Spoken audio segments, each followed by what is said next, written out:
G'day, I'm Dr. Clifford, and today I'll be running you through how to bandage a wound on the dorsal aspect of a left hind cannon that was sustained through an injury on the horse truck. So the wound has had the bandage taken off just before we filmed this, and the wound was cleansed with chlorhexidine solution and then rinsed off with some sterile saline.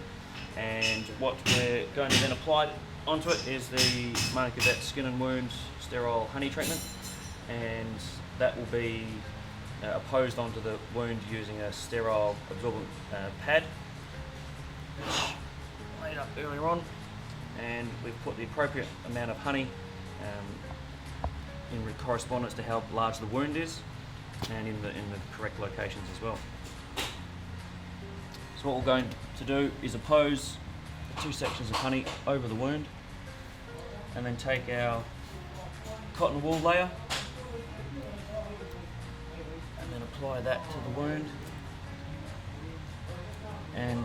when we do this on the left hind, we wrap it in a counterclockwise direction, making sure we overlap approximately 50% of this thin cotton wool layer. And now we'll be applying a thick gauze lined cotton wool that acts as a secondary layer, and this provides support, creating warmth in the wound as well, and also acting as an absorbent layer to draw the moisture through. It's also important when we apply this layer that we also wrap it in a counterclockwise direction, ensuring that the ends of this layer aren't directly over the back of the leg, putting pressure on the tendons, and also at the top and bottom of the bandage we leave a small section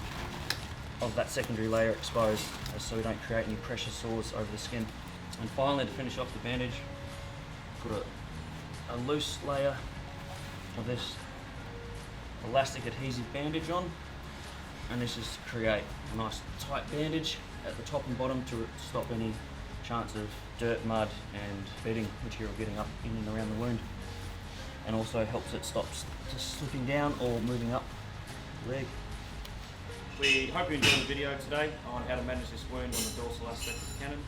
and stay tuned for more videos that will be coming your way shortly. Thanks.